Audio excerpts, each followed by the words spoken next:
Assalamualaikum dan selamat sejahtera saya ucapkan kepada semua penonton-penonton kita. Selamat kembali kepada Budak Oren Podcast. Saya Zainal dan ini sahabat saya Omar. So minggu lepas kita dah memulakan kita punya podcast episod pertama. Hari ini kita masuk kepada episod kedua.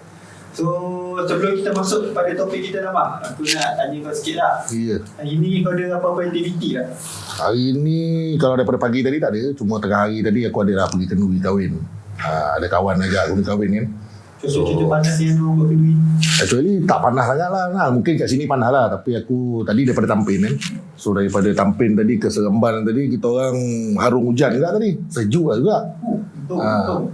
So, Nang kau hari ni ada pergi mana? Aku pergi kenduri. Tapi panas berdenting sampai ke petang. Oh, panas lah. Sini Seremban. Tadi aku pergi kenduri kat Seremban. Panas. Dah 2 minggu lagi. Oh. Mana dia tak sama lah, tak sekata tak. Ada tempat hujan, ada tempat panas kan. Air ni aku tengok menari kan. Ni prop ke boleh minum ni? Itu kan prop. Bila kata minum, boleh tak minum? Boleh minum. Okey. Sila. Cuma ni kan. Aku tadi kan pergi kenduri kan. Memang aku, banyak lah pergi kenduri. Tapi apa yang aku tertarik dekat kenduri kahwin ni, dia ada satu session karaoke ni. Saya ambil kenduri aku tadi tak ada karaoke. Oh, tak ada. Kenduri ramai. Dan karaoke ni pula Nal, sikit lah karaoke ni pula Nal, kalau aku tengok bukan saja di karaoke di kenduri kahwin lah tau. Orang cakap dekat pusat-pusat karaoke pun, kalau kita tengok dia punya playlist tu, kebanyakan lagu yang akan jadi pilihan orang ramai ni adalah lagu yang tahun 80-an hujung dan 90-an. Lima ada ke tahu? Apa tu kan? Rock kapak. Betul. Kau minat rock kapak tak? Kalau yang rock kapak ya? Aduh. Kau nyanyi tadi? Memang sama. Aku tak ada nyanyi lah. Aku just tengok kan. Ambil feel lah orang cakap. Untuk rock kapak ni Nal, ada lagu-lagu favourite yang kau suka, yang biasa kau dengar? Banyak.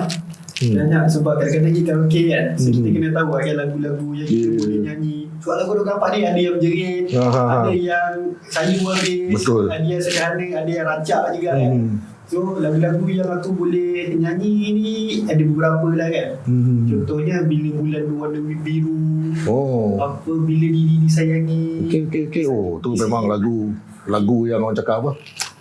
Yang punya sentimental value ni lagu tu. Kan? Agak lah. Tapi aku rasa budak-budak sekarang ramai yang tak dengar. Dia orang tak dengar. Dia orang rock kapak tu pun aku rasa dia orang pun tak tahu benda rock kapak ni kan. Itulah sebab tak tahulah kan. Zaman kita je pun zaman-zaman sekolah rendah. Kenangan. Kalau kau pula favourite lagu rock kapak? Aku yang memang biasa aku dengar lah macam lagu Di Alam Fana Cintamu. Lepas tu apa ni? Mentari Merah di Ufuk Timur. Siapa? Tok mana? Mentari Merah di Ufuk Timur ni kita punya legend Search. Amy Search yang nyanyi. Sebab menarik Nal, sebab tengok tajuk dia tu pun kalau betul-betul lah kan, Mentari Merah di Ufuk Timur tu kan. Kadang-kadang dia bagi orang-orang yang lahir tahun 80-an atau sebelum tu 70-an yang layan lah milik-milik rock kapak ni kan, dia orang akan dia akan fikir lah kenapa tajuk ni macam ni.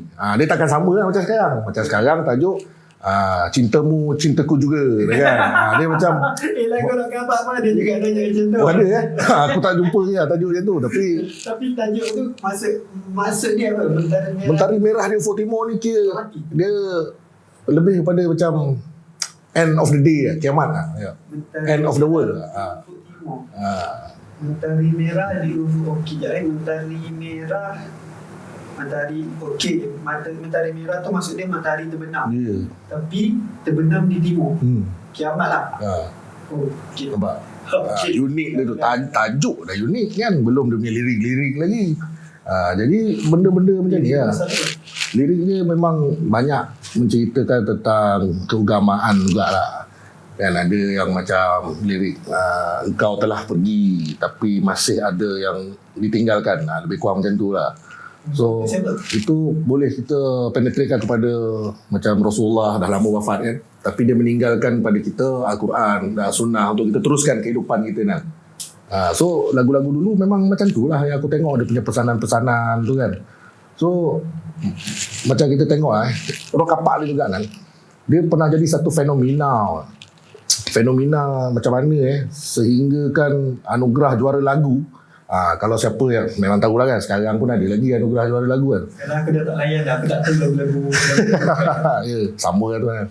Hilang kita bukan condemn lagu baru tau bukan kita condemn lagu baru, tapi sampluhan aku layan lagi lah. ya, benda tu jadi satu fenomena di mana pada satu ketika juara lagu tu dibarisi oleh band-band atau kumpulan-kumpulan rock kapak ni. Wings, ada Surge, lagi macam apa ni? Ekspedisi dia. Tak pasti pula kan, sebab benda dah lama kan, so kita punya RAM ni kecil, benda tu ingat tak ingat je lah. Lepas rock kapak tu KRU pernah menang. KRU, tapi KRU kira lepas rock kapak lah kan. Rock kapak ni kan, kalau kata tadi dia mendalam kan, so kalau rock kapak ni biasa kau dengar tak waktu macam mana? Dia sebenarnya rock kapak ni dia boleh dengar bila-bila. Tapi macam aku lah, macam kau pernah rasa down tak? Pernah rasa down tak? Pernah kan? Macam setiap orang lah, setiap manusia mesti akan rasa down. Macam aku pun pernah rasa down. Selain daripada kita, yalah, mohon pada Allah kan, supaya besarkan hati kita untuk mengharungi masalah yang kita ni. Aku juga menjadikan rock kapak ni as a terapi kan. Aku dengar juga kan, macam lagu-lagu Misteri Mimpi Shakila kan. Aku tak kenal pun Shakila tu siapa, tapi lagu tu memang feel lah, boleh orang cakap main jiwa kan? main jiwa lah. So sedikit sebanyak halwa telinga ni dia dapatlah mereducekan down tu kan. Sebab bila lepas saya dengar lagu Misteri Mimpi Shakila, dia dah start, siapa Shakila ni kan, pergi bus stand cari kan, pergi shopping mall cari siapa Shakila ni. Lagi kan macam kita ni dekat Seremban kan, aku layan kan lagu Taman Rashidah Utama. Aku duduk Seremban baru aku tahu Taman Rashidah Utama kat Seremban. Taman Rashidah Utama. So benda-benda lagu-lagu macam ni bagi aku dia bukan just lagu lah. Dia bukan just lagu, tapi dia mampu jadikan satu terapi sebab dia punya message dalam lirik tu sangat unik kan. Yes. Itu aku sangat setuju. Sebab dia banyak tau lirik-lirik yang dia gunakan dalam lagu-lagu ni, dia bukan direct message lah, dia indirect message. Kita mungkin boleh tengok ini mungkin lagu cinta ni kan, tapi sebenarnya memang tu lagu cinta, tetapi cinta hamba kepada pencipta, ataupun cinta pencipta kepada hamba sebenarnya lirik yang ditulis tu. Betul-betul aku nak mencelah sikit kan. Contoh cakap tadi kan, antara lagu favourite aku kan, lagu Bila Bulan Berwarna Biru. So bila kita bahasa Melayu mungkin tak ada peribahasa ni tau, so dia datang daripada peribahasa bahasa Inggeris. Once in a blue moon. Kadang-kadang. Yes. Jarang dulu kan. Kadang-kadang tau. So tu pun dah bagi message tau, apa benda yang kadang-kadang yang lagu ni nak sampaikan tau. Kau tahu lagu dia nyanyi apa? Malam bulan merendang berwarna biru dicermin kali. Lepas tu dia cerita tau, kalau budak first time dengar lagu tu, dia tak faham tau, macam lagu ni tak make sense. Lagu ni yang benda lah dia cerita kan. Ya sebab kita tahu kan, kita layan lagu rock kapak, biasa lagu dia mendalam, dia maksud apa pilihan perkataan dengan susunan ayat dia tu puitis dan dia maksud yang mendalam. So bagi aku cerita dia adalah cerita sebenarnya pasal orang bangun subuh. So dekat cermin apa, dia dekat tepi kali. Aku rasa kali tu pun budak-budak zaman sekarang pun rasa tak ada yang tak kenal kali tu. Yes, aku pernah tanya dia, kau tahu apa maksud kali ni kan? Kau tak pernah dengar kan? Kali tu darat lah. Ya Allah. Kali tu kali tu kan. Tu kali tu maksud dia perigi kan. So orang dulu mana ada air kat rumah macam kita kan. So dia ambil air wuduk dekat perigi dekat kali. So dia tengah ambil wuduk, lepas tu dia tengah ambil wuduk, dia dengar azan. Dengar azan. So rupanya dia jarang bangun subuh tau. Dia terlampau sibuk. Dia jarang bangun subuh tu. Tajuk dia Bila Bulan Berwarna Biru. So puitis, ada macam konsep apa keagamaan sikit, tapi lagu rock kapak. So tu aku macam raya cakap pun bila tadi matahari Mentari merah di ufuk timur. Mentari merah di ufuk timur. Maksudnya ada kiamat. So dia macam ada keagamaan sikit tau. Tu yang menarik tau. So kisah tu aku perasan kan, penulis satunya mungkin sebab penulis lirik yang membezakan kualiti lah. Falsafah penulis lirik dulu. Sebab mungkin zaman tu mungkin dari segi teknologi ni kurang. Jadi kebergantungan diorang tu kebergantungan ilham diorang tu lebih kepada Islam. Yes. Macam sekarang banyak dah dipengaruhi oleh media-media sosial barat semua kan, so mungkin bukanlah nak condemn muzik sekarang bukan sekali lagi ni highlight kan ni, bukan condemn cuma mungkin muzik sekarang ni dia dah mix culture tu dah terlalu banyak. Macam rock kapak dulu, yes memang rock tu pun memang barat pun layan juga, cuma pengisian di dalam rock kapak tu dan oleh penulis-penulis lirik dia macam Arwah Lolo, Arwah Abdul Rahman, lepas tu Sifu, M. Nasir. Yes, M. Nasir. Lagu M. Nasir yang kau ingat? Mustika. Mustika, yes. Bentera Semerah Padi. Ya. Jarang lagu pasal silat ni. Jadi sebab mungkin falsafah penulis dulu diorang masih kuat lagi diorang punya pegangan dan ikatan agama. Jadi diorang cuba berdakwah, tapi ketika itu Islam boleh kata agak masih longgar lagi kat negara kita kan. Jadi diorang nak menerapkan keislaman tu melalui lagu ni. Rock kapak ni. Tu sebab sampai sekarang lah lagu rock ni dia still hidup lagi. Itu sebab aku cakap tadi, pergi kenduri kahwin ke, pergi pusat karaoke ke, kalau kau tengok playlist tu still lagu-lagu yang tahun macam ni dia punya permintaan dia masih tinggi. Cuma lagu jiwa je lah, tak sekarang aku lah kekasih jiwa nanti di sana. Ya, betul. Tapi betul lah apa? Yang bila kau cakap pasal Islam tu kan, aku pun perasan tau, fenomena nasyid. Kau dengar nasyid masa umur dah nak masuk sekolah menengah lah. Aku boleh tahu dah jam 4 dan 5 macam tu baru aku terikut dengan fenomena nasyid. Tapi sebelum ada nasyid tu kita layan rock kapak kan. So sebab itu adalah mainstream lagu masa tu. So nasyid mungkin dah tak ada tau, cuma dia tak sepopular rock kapak lah kan. Masih belum menonjol sangat lah.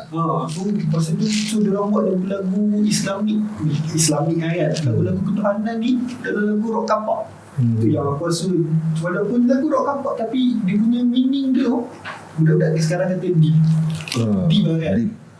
So meaning dia deep. So apa nama, syok nak layan sampai sekarang lagu rock kapak ni So tapi ada satu pengalaman aku kat JS dulu kan. Walaupun aku duduk JS, aku masih layan lagu rock kapak So kadang-kadang masa aku dengar dekat dorm kan, adalah Mak Salih aku dengar dekat kelas, saya dengar kat library kan, adalah Mak Salih datang kan, kau dengar lagu apa ni kan. Terus dengar lagu rock kapak ni kan macam lele-lele kan. Lepas tu dia tanya, are you good bro? Are you okay bro? Kita tengah down teruk lah. Kita dah macam kecewa gila lah. Nak bunuh diri ke ni. Lagu dia macam apa? Rock. Lele-lele kan. Betul. Tapi syok. Macam zaman sekarang lah. Bukan tak ada. Ada. Sebenarnya ada. Macam artis macam Fin Jamal. Macam kalau rap mungkin Malik. Jadi dia macam sekarang ni dia antara penyanyi yang buat lagu mempunyai lirik-lirik yang puitis. Ada mungkin genre yang dah berubah, ada yang dah pergi ke balada, ada yang macam Malik dia pergi ke rap kan. Cuma itulah kekurangannya roh dalam lagu sekarang ni. Dia memang tak boleh lawan macam mana roh yang ada dalam lagu-lagu di tahun 90-an rock kapak ni lah.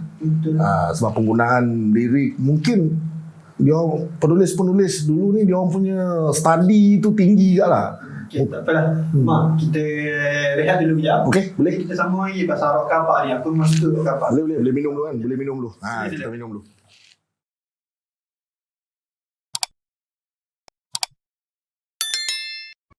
Okey, kembali semula ke Budak Oren Podcast.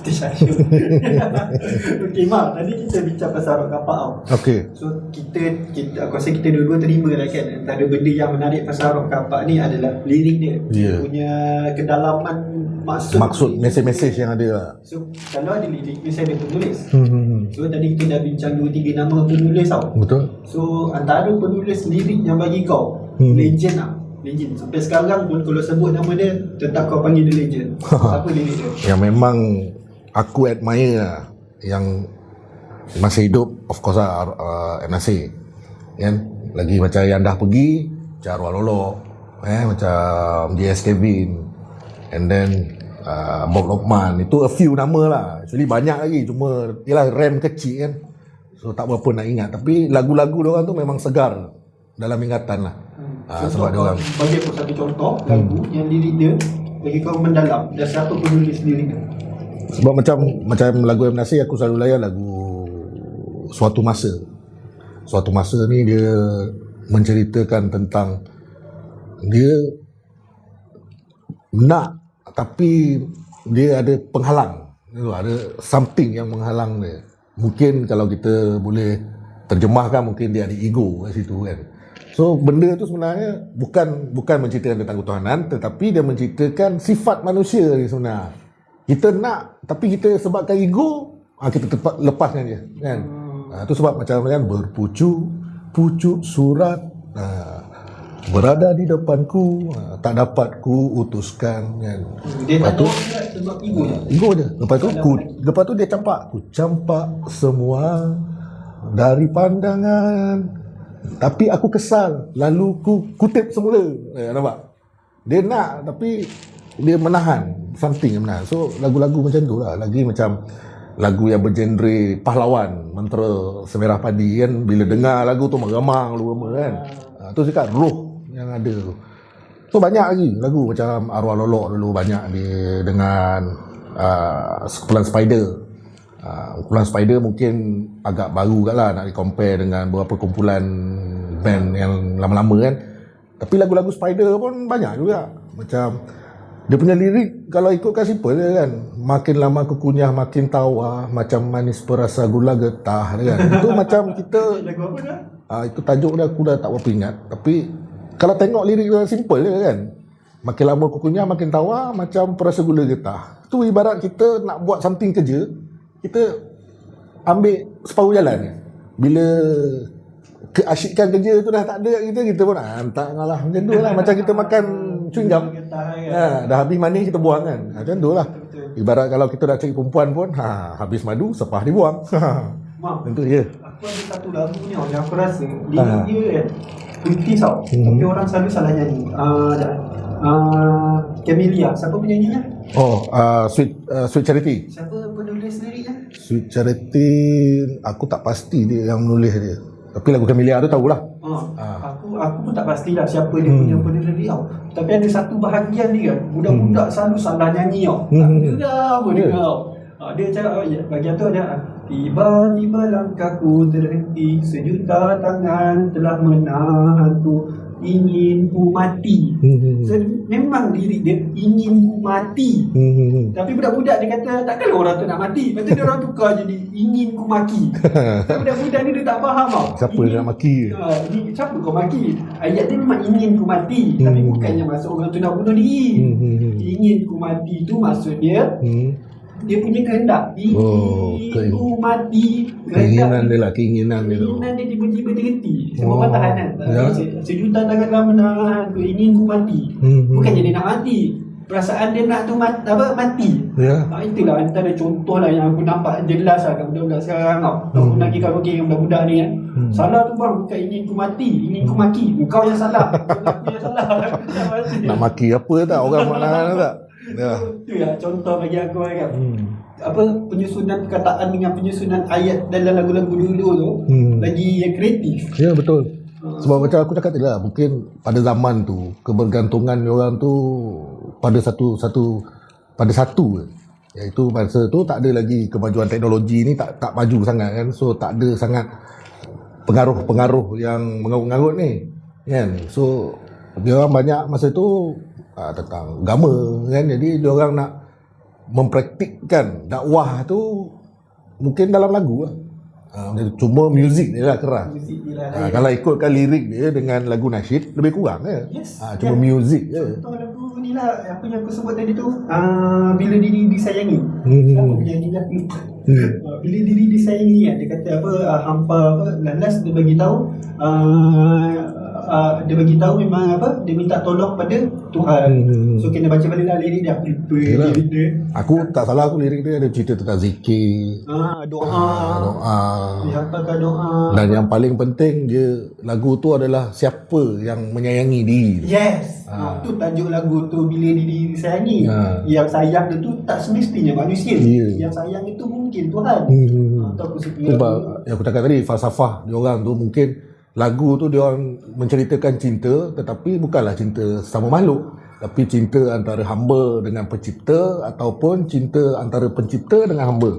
Yes. Jadi benda perkara ni lah yang agak kurang kita tengok dalam industri seni. Bukan condemn sekali lagi kan, ni highlight, bukan condemn, cuma dia kurang. Sebab bila dengar lagu dulu boleh bertahan sampai sekarang dah bertahun-tahun, ada yang belas tahun, ada yang puluh tahun. Macam lagu sekarang keluar ya sebulan 2 bulan kita dengar sekali 2 kali, lepas tu kita dah tak ada orang dengar. Dah tak ada nak dengar je. Kan? Yes. Tapi ada a few macam aku ni personal bukan untuk aku bercakap, bukan untuk semua orang. Macam bagi aku yang untuk dalam masa sekarang ni 2 penyanyi lah yang memang, sebab mungkin aku minat dari segi penulisan seni dia. Macam aku cakap tadi, Malik dengan Fin Jamal. Macam Malik seperti biasalah, dia memang dalam genre rap dan dia punya puitis. Bahasa dia banyak influence bahasa-bahasa Sanskrit. Bahasa-bahasa Sanskrit kuno.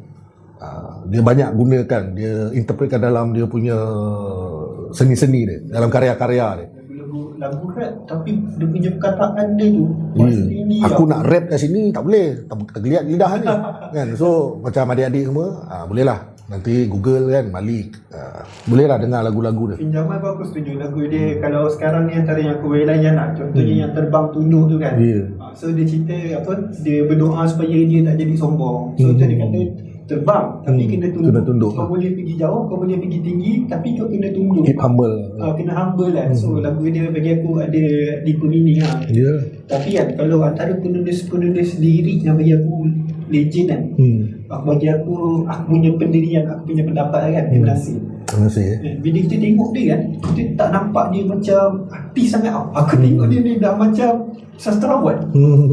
Kita tengok dengan gaya gambar dia, dengan janggut dia, pakaian dia, design dia, dah macam sastrawan. Siapa nama sastrawan negara tu? Sahabat Said. Sahabat Said. Dia dah macam Sahabat Said dah. Aku tengok betul kalau kita baca lirik-lirik dia kan, memang sangat puitis. Lepas tu dia ni pun, kalau orang kenal dia kan, dia orang yang jenis berfikir fikir dalam, fikir jauh. So sebab tu dia pun bila dia tulis lirik lagu dulu tu kan, dia boleh jadi dalam. Tu orang boleh layan tau. Macam kita bila kita makin tua, bila kita makin dewasa, lagu tu lagi bermakna. Lagi dekat dengan diri kita sebenarnya. Tu sebab aku cakap dia punya jiwa, lagu dulu tu jiwa dia dan roh dia tu hidup. Itu sebab kita masih boleh adapt lagi dengan zaman sekarang ni. Yes. Cuma itulah permintaan sekarang, zaman sekarang kan, dengan anak-anak, adik-adik Gen Y, Gen Z, apa benda Gen lagi kan. Kita Gen Y, kita Gen Z. Gen Z semua lah, Gen Z, generator ke apa kan. So diorang ni mungkin itulah, pertama sekali diorang pun dah memang zaman yang memang touch and go punya zaman multimedia, zaman digital kan. Macam dulu kita zaman stick, kita duduk relax, dengar, kita tenang. Zaman sekarang dia orang tak boleh nak duduk lama lah. Dia nak laju ke. Dia orang tahu letak macam ni, main game, ataupun pegang handphone, barang sampai rumah. Dia benda macam tu zaman sekarang. So mungkin dia orang nak menerima muzik rock kapak ni pada zaman sekarang mungkin kurang lah. Ya, sebab nak kena hadap kan. Sebab bila benda tu susah, dia kena kaji, kena cari gali lagu dulu ni. Lepas tu ada perkataan-perkataan yang budak-budak ni tak nak dengar. Kali kena buka kamus. ingin ku mati pun tukar jadi ingin mati. Padahal ya betul. Dia jadi apa, budak-budak sekarang mungkin lah aku tak tahulah sebab independent kan, mungkin dia orang tak boleh terima. Tapi lagi satu culture yang aku tak suka lagu-lagu sekarang ni kan, dia single-single. Tu kalau dulu kita beli album satu album tu ada 15 ke 20 lagu kan, so shock last last aku jumpa lah satu kumpulan yang ada satu full album yang boleh create satu cerita. Kumpulan Khalifah. Kenal? Khalifah, Yabang dia punya penyanyi. Dulu orang kenal Jimbara. Sekarang Khalifah. Dia ada satu album dia punya nama judul tu Suatu Masa. Kalau tengok daripada lagu pertama sampai lagu terakhir, dia memang ada satu sinopsis cerita. Bukan sinopsis lah, memang sebuah cerita. Mana kalau kau dengar album tu dan kau tengok dia punya visual, dia punya video klip semua kan, kau tak rasa kau dengar lagu tu kosong. Kau boleh relatekan lagu dengan visual dia. Sebab dia jadi satu cerita. Dari awal dia macam mana dia mula kerja, jaga sekolah, lepas tu jatuh cinta dengan guru kan, and then guru tu reject dia. Dia jadi depressed kan, merempat. Dekat merempat pula dia jumpa pengemis lain. Lepas pengemis lain ni pula dia ada usaha kemudian dia dan berjaya. And then dia ni kekal lagi mengemis sehinggalah jumpa seorang, mungkin boleh kata ustaz ni lah yang nasihatkan dia, jaga dia. Lepas tu bila ustaz ni bawa pergi satu tempat, dia tengok ini yang mengemis sama dengan aku dulu, tapi dah ada galeri, dah ada lukisan sendiri kan. And then daripada situ dia buat balik hidup dia. Sehinggalah alhamdulillah akhirnya lagu akhir dia berjaya. So lagu dia satu album tu apa lagu? Ada lebih kurang 10 lagu tu lah, 11 lagu dia tu lah. So daripada dia memang ikut kronologi lah. Lagu pertama dia suka untuk orang, dan tengah-tengah tu tiba-tiba dia depressed, sampai dia jadi pengemis. Ujung lagu nombor 11 tu dia berjaya. Dia build up balik, dia berjaya balik. Itu lah best of bila buat lagu album ni tau. So dulu aku pernah dengar MC orang wawancara dia tau. So dia tak suka budaya single ni tau. Aku pun sependapat dengan dia tau. Sebab bagi pendapat MC, dia kata buat album ni adalah waktu untuk artis-artis bereksperimen. Ya, betul. So dia orang nak try genre baru, dia orang nak cerita lebih panjang dalam lagu dia kan. Macam Khalifah tadi, dia memang dah macam movie lah pula kan. Dia jumpa orang tu, dia dah jadi satu movie lah kan, satu album kan. So tu yang best tu bila jadi panjang. Tapi sebelum sekarang ni dia nak cepat kan. Susah nak mahal. Jadi itulah sedikit lah kan cerita tentang Rock Kapak ni. Rasa nanti kalau ada kesempatan lain kita sambung lagi. Topik ni besar. Banyak lagi kita boleh kupas semua kan. Tak kisah kalau lelaki kan macam kita kan. Walaupun aku kat US, saya tak nampak. Kalau kau free ni Nal, ni tak apalah, on record lah. Kalau free ni kita pergi karaoke sama Nal. Ada rezeki karaoke sekali lah Mak. So insyaAllah lepas ni kita nak bincang topik lain. Berat sikit lah. Aku nak bincang benda ada, berat ni Mak. Dia apa tajuk dia ni, nak sebut ni kena betul-betul sikit ni. Masalah globalisasi. Alhamdulillah berjaya. Masalah globalisasi jaminan makanan. InsyaAllah sekejap lagi kita sambung dengan topik.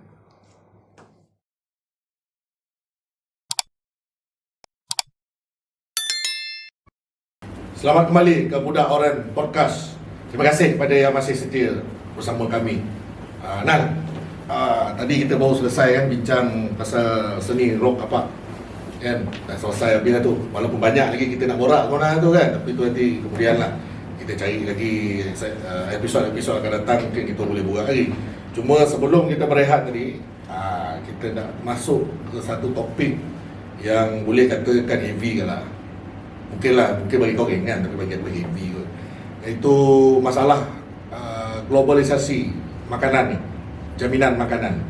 Macam kau nak tanya lah, apa yang pernah kau rasai tentang permasalahan tentang globalisasi jaminan makanan ni?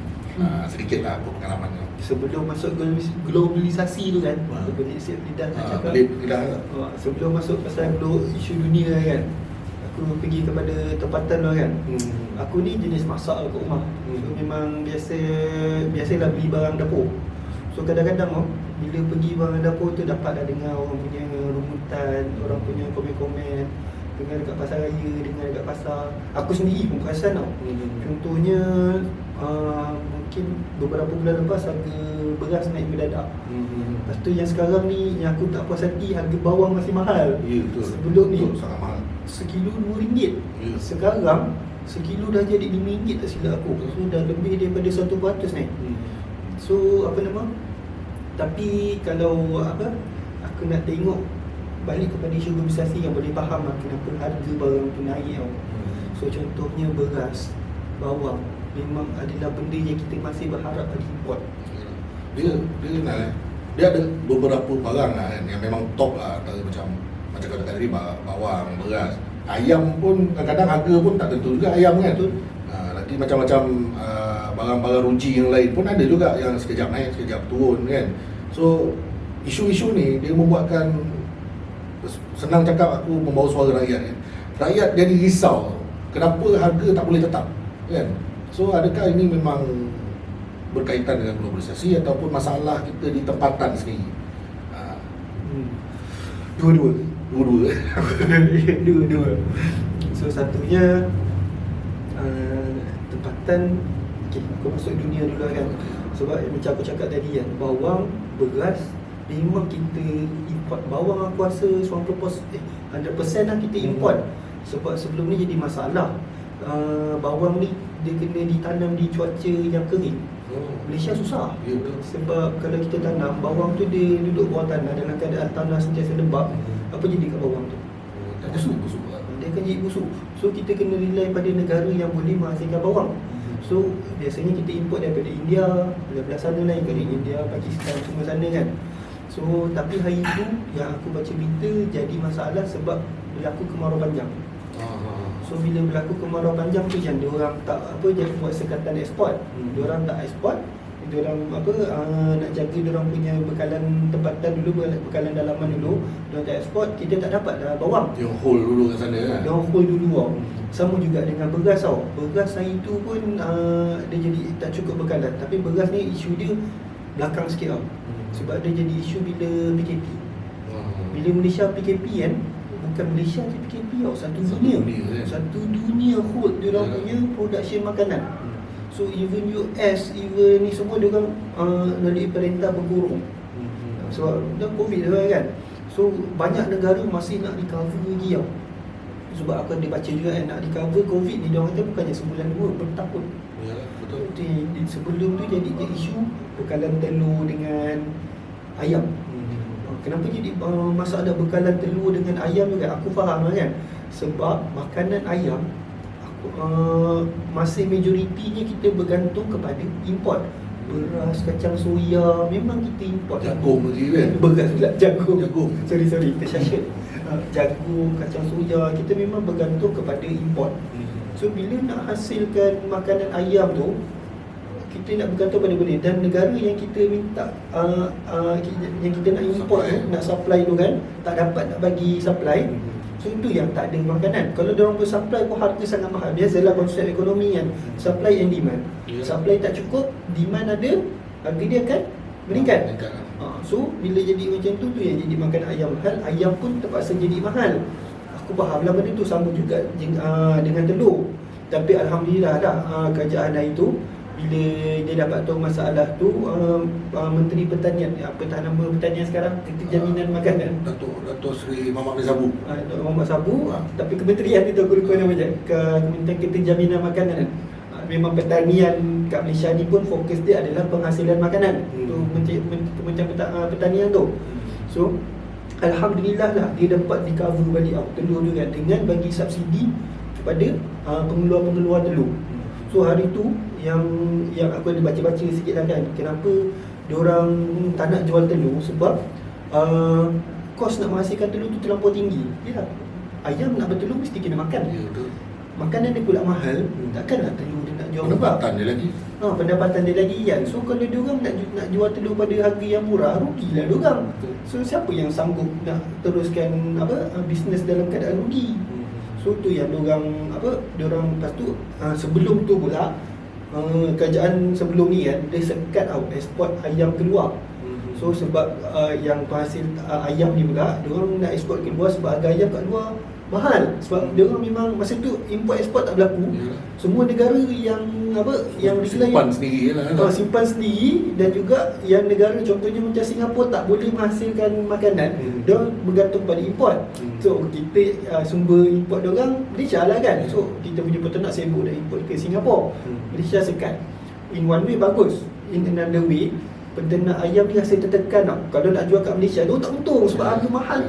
Harga makanan ayam tu mahal. Dia tak untung. Lepas tu tak boleh nak ekspor pula kat. At least bagilah kelonggaran ekspor sebahagian dan berapa persen kena untuk bekalan tempatan. So antara masalah yang utama dia kita punya kebergantungan tu lah. Yes. Daripada import tu, daripada luar kan. Semua yang pasal makanan kita banyak sangat Lepas daripada import. PKP memang banyak negara tengah recovery. So kekurangan barang tu kan antara punca. Jadi pertanian lah, kita ambil dalam bidang pertanian yang macam beras semua kan. Kesedaran orang Malaysia lah, orang tempatan tentang bertani ni boleh dikata memang agak kurang lah kan. Sebab memang aku tengok banyak tanah sebenarnya, kampung-kampung kan banyak tanah, tapi yang mengusahakan tu dan kita, bagi aku lah aku tengok kita bukan saja bergantungkan daripada barang-barang import kan. Pekerja-pekerja ladang tu pun kita import juga kan, daripada pekerja-pekerja luar. Jadi antara ni juga antara sebab kenapa barang-barang costing tu tinggi. Mungkin, tapi kalau macam ayam tu aku tak nampak sangat orang tempatan tak nak buat sebab industri ayam kita sebenarnya dah agak advance sebab kita dah boleh ekspor sebelum PKP dulu kan. Dulu aku pernah belajar dekat UKM. So kita orang adalah buat kajian pasal ayam. Memang penghasilan ayam kita masa tu termasuk telur 120%. Kenapa dia panggil 120%? Dia dah cukup sampai 100% untuk tempatan. Sebab tu harga ayam kita stabil tau sebelum PKP itu. RM6.5, ada sampai RM5.9. Harga ayam sangat stabil. Yang menentukan harga ayam adalah makanan ayam tu dah kan.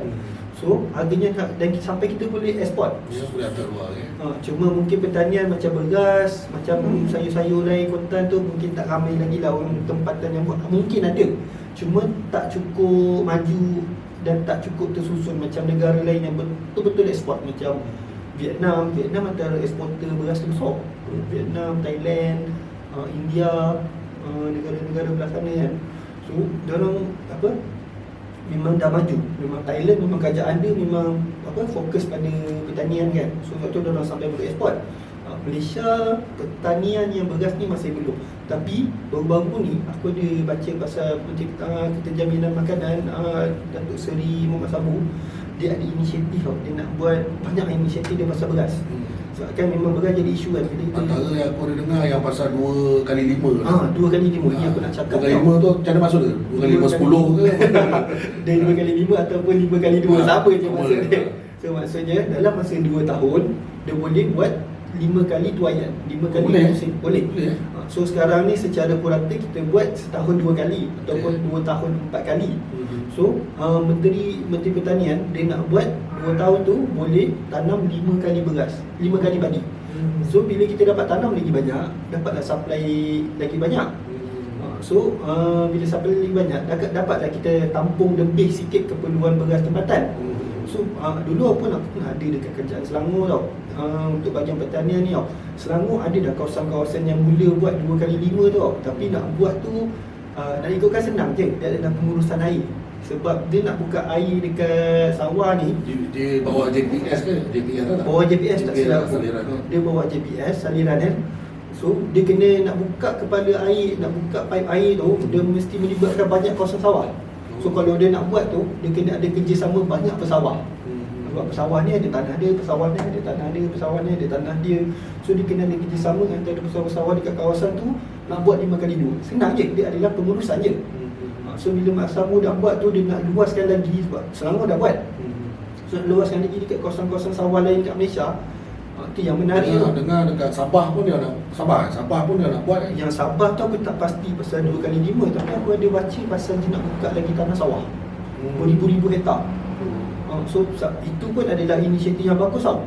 Sebab sekarang ni even kat Selangor, even dekat Kedah, Pening dan negara-negara Perlis, negara-negara yang jelapang padi Malaysia ni kan, banyak tanah-tanah sawah kita dah tak dikerjakan sebagai tanah sawah. Dia jadi kawasan perumahan, dia jadi tanaman hutan, dia jadi kawasan industri. So kita semakin kehilangan tanah-tanah sawah. Bila tak ada tanah, macam mana nak hasilkan padi? Tak ada padi, tak adalah beras. So itulah bila Mak Sabu dia nak wartakan balik kawasan-kawasan sawah dan juga nak buka kawasan sawah baru dekat Sabah. Itu adalah inisiatif yang baik. Sebab benda tu mungkin kita tak dapat rasa sekarang, kita kena menahan sabar je lah dengan harga beras yang mendadak sekarang ni kan. So tapi mungkin dalam 4-5 tahun kemudian ataupun mungkin 10 tahun kemudian kita dapat hasil tu balik. Sebab itu kira inisiatif untuk mengekalkan kita punya sumber dalaman lah, sumber asas dalaman. Yes. Itu, okay, kalau dari segi harga lah, macam beras kan, ada yang mahal, ada yang murah kan. Kalau macam dulu, AP beras ni dipegang oleh satu, iaitu Bernas. Dan masa tu ramai juga yang bising sebab untungkan satu pihak je Bernas.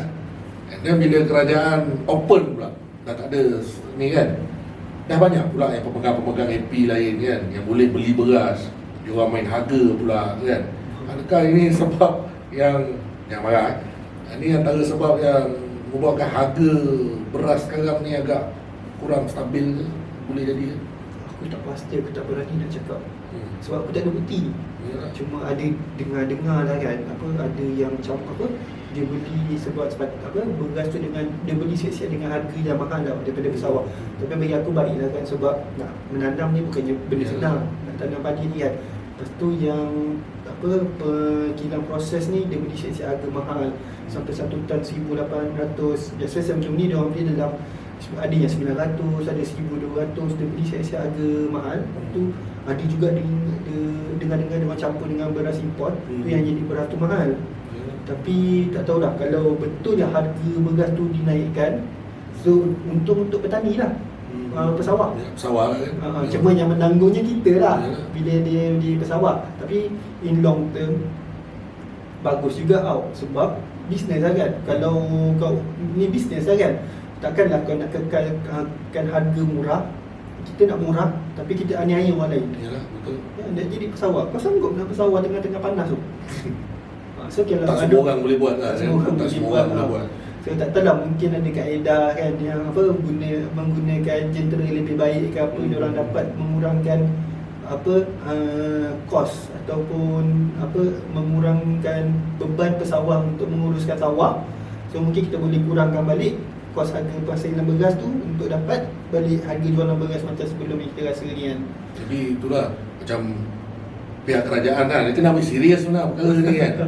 Dia dah tak boleh lagi nak cakap tidur-tidur lena ke, dah tak boleh. Sebab perkara ni kira perkara asas sebenarnya. Kita punya keperluan, rakyat punya keperluan di akar umbi ni, di peringkat bawahan ni kan, macam beras, macam ayam. Cerita pasal ayam nak aku ada terbaca sikit lah kan. Ni selingan lah kita ni nak setahun purata kita makan ayam yang lebih kurang 53 kilo. Hari-hari kita makan seketul kan. Seorang? Seorang. So lebih kurang total semua lebih kurang 800 tan setahun untuk seluruh Malaysia. Lepas tu pula dia banyak step dia lagi tau. Aku pun baru tahu tu. Cuma yang sedih dia, kita orang Melayu dan especially orang Islam lah, memang tak ada lagi yang menguasai perkara-perkara ni. Sebab dia di peringkat layer yang pertama, dia ada grandparent stock, dia panggil lah grandparent stock.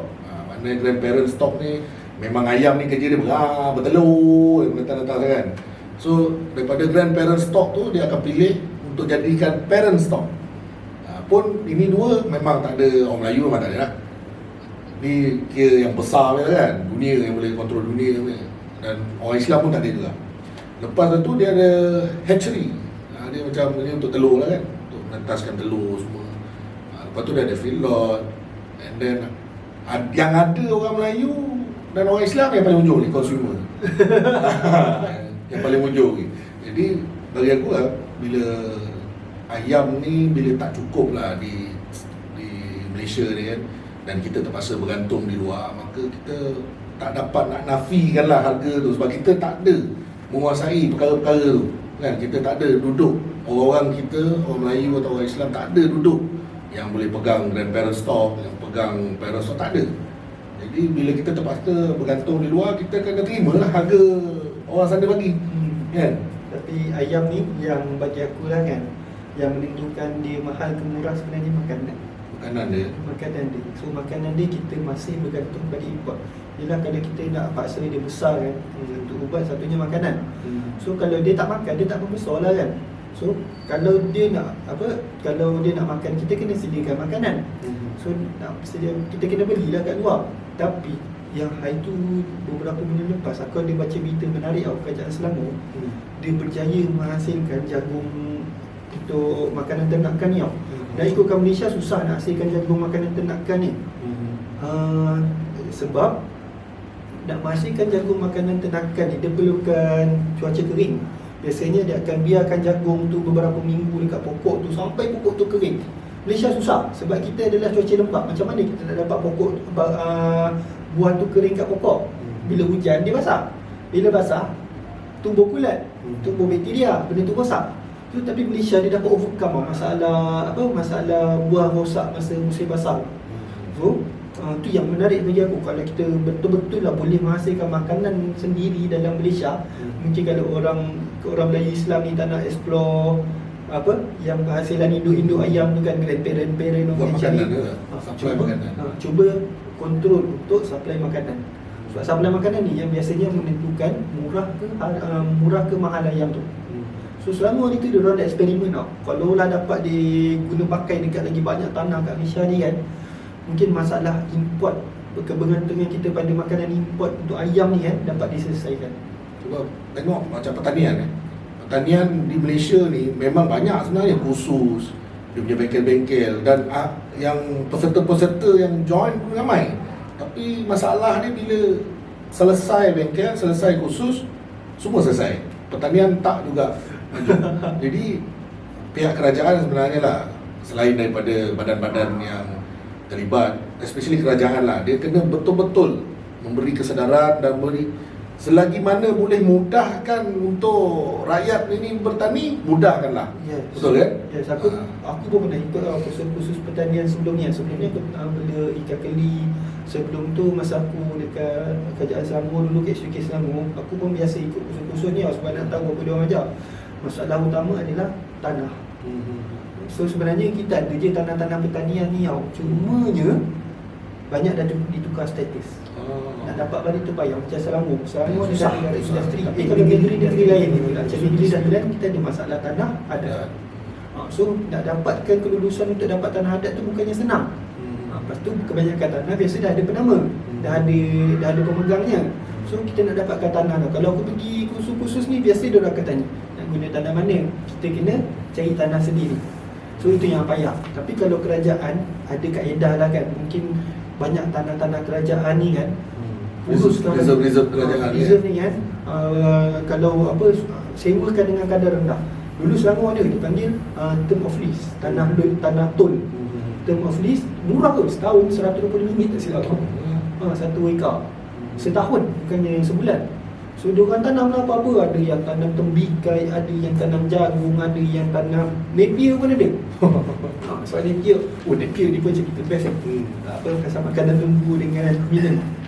So kalau dapat guna maksimalkan tanah-tanah yang ada, yang bawah kerajaan, yang bawah agensi, yang bawah ni kan, so itu yang mungkin dapat menarik lah orang. Lagi satu budak-budak bandar ni kan, aku ada je ramai yang kawan-kawan lah, budak-budak kan, Gen Z ni kan, dia orang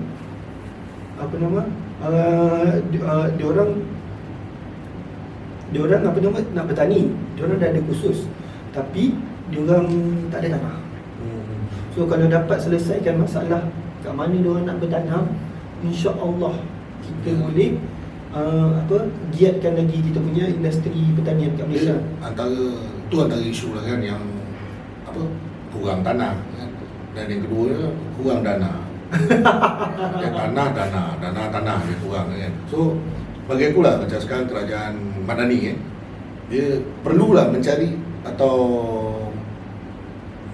mencapai satu usaha untuk memajukan industri pertanian kat Malaysia ni. Sebab kita punya negara ni sesuai sangat bertani, sebab dia 2 musim kan, panas hujan, tak hujan panas kan. Kalau panas berhenti, kalau hujan hujan. Kan. So bagi aku sesuai untuk bertani. Cuma usaha dari pihak kerajaan tu ada, dan usaha di pihak petani pun ada, cuma dia punya piawaian dia punya kapasiti tu mungkin belum betul-betul cukup connect padat lagi. Mungkin kerajaan lepas ni boleh more agresif dan juga petani juga boleh more produktif itu. So bila dua ni combine, insyaAllah kita boleh menyelesaikan banyak masalah sebenarnya. InsyaAllah. Tapi aku agak confident lah dengan Menteri Pertanian sekarang. Walaupun orang selalu kenal Menteri Pertanian ni panggil Mak Sabu ni pelawak tau. Tapi aku selalu follow dia punya page tau. So inisiatif-inisiatif dia tu aku agak suka lah kan. Memang sekarang ni target dia orang adalah SSL, Safe Sufficient Level. Tahap sara diri. Tahap sara diri, macam mana kita nak pastikan setiap orang kat Malaysia ni dapat makanan. So kaedahnya tu lah, contohnya yang beras tadi dia dah buat 2x5. Lepas tu Selangor pula dah cuba menghasilkan makanan ternakan sendiri. So sekarang ni tu kaedah kalau orang nak bertani macam mana aku tak tahu lagi lah kan. Tapi yang pasal dana tu kan, sebenarnya dah lama tau. Even kerajaan Barisan Nation tu dah buat antara agro penua muda dan dah disambung lagi sampai sekarang. Itu aku ada nampak borang-borang dia bagi grant, dia bagi bantuan bukan pinjaman. Dia bagi duit 20k. Siapa-siapa nak mulakan pertanian boleh mohon dengan kerajaan. So siapa nanti boleh tengok dekat website dia orang, aku tak pasti nak dapat orang dekat mana, cuma terlintas dekat WhatsApp itu. So dana tu ada, tanah tu mungkin itulah kerajaan kena ambil serius pasal tanah tu. Kemahiran aku rasa dah ramai dah ada kemahiran. Sebab kalau pergi dekat pertanian punya pejabat tu kan, banyak tau jadual dia orang punya. Ada khusus tanam napier, khusus tanam jagung, khusus unggas khusus ni, banyak sangat untuk orang kita ambil manfaat. Kalau tak nak pergi khusus tu pun, pergilah tengok macam mana orang bukan Melayu ni buat dia orang punya ladang ayam diorang ni kan. Memang dah ada dah benda tu. Knowledge tu dah ada, cuma nak digiatkan. Yalah. Jadi kesimpulan lah, senang nak cerita, selain daripada kita memerlukan usaha daripada kerajaan, kita kena gerakkan diri kita sendiri juga. Kita kena contribute juga something. Mana yang memang rasa minat untuk bertani, cuba bertani, belajar bertani, cari ilmu tentang pertanian dan mulakan. Kalau kita terus komplain pun benda tak berjalan pun tak selesai juga. Jadi yalah, memang kerajaan memang perlu buat kerja lah. Ini pesanan untuk kerajaan juga. Jangan lena sangat. Dengar sikit apa orang bawahan ni punya komplain. Dan sahabat-sahabat pun kenalah juga bersama-sama dengan kerajaan. Apa yang kerajaan dah siapkan, kita catch up sama-sama, kita buat, dan kita insyaAllah kalau berjaya, kita sendiri yang merasakan dia punya dia punya hasil tu, kita juga yang dapat meraih. Tapi Mak, aku beberapa hari ni aku ada juga terbaca pasal orang start tanam bawang kat Malaysia. So kan kita dah makin banyak cerita kan. So bawang pun dah boleh kita hasilkan, makanan ternakan kita boleh hasilkan, makanan dominan pun dah ada. Sebenarnya pengetahuan tu napier. Napier ni antara tumbuhan yang kandungan protein dia agak tinggi. Sebab susah makanan tumbuhan ada protein tinggi, tapi napier rumput yang ada protein tinggi. So ternakan kita mungkin dah tak perlu sangat bergantung pada jagung pada ni, fokus kepada napier. Napier ni pun lagi organik. Memang makanan lembu, makanan kambing ni rumput, bukannya jagung. So tu menarik lah kalau kita dapat explore makanan untuk haiwan lah. So kita dapat save satu bidang kat situ lah, satu bab kat situ lah kan. Dapat menghilangkan kebergantungan kita pada import. Ya, betul. So yalah, macam tu lah juga. Kita kalau boleh, kita cari satu bidang yang kita boleh jadikan dia kita punya source yang betul-betul, supaya kita tak semua perkara kita bergantung. Mungkin satu dua kita bergantung daripada luar, okey, boleh diterima lah.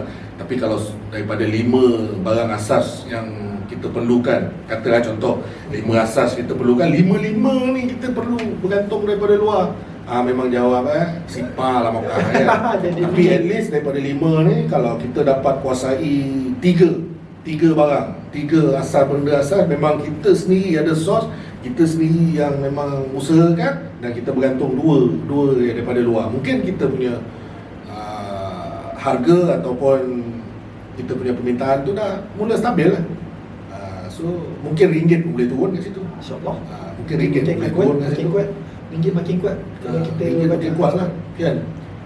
Cuma itulah isu yang memang antara hangat diperkatakan sekarang RM4.80. So itu Itu nanti kita bincang. nanti kita bincang kemudian lah, kan. So terima kasih kerana setia mendengarkan kami membebel. Sekiranya ada idea-idea lain, bolehlah berkongsi di komen. Dan ada pesanan apa-apa? Tak ada, insyaAllah. Ada komen-komen menarik, ada persoalan, tulis saja dekat komen. Kalau rasa benda ni bermanfaat, boleh tolong share. Kalau rasa nak follow kami, tekan like, follow kami. InsyaAllah setiap minggu kami akan postkan satu podcast, insyaAllah. Jangan lupa subscribe.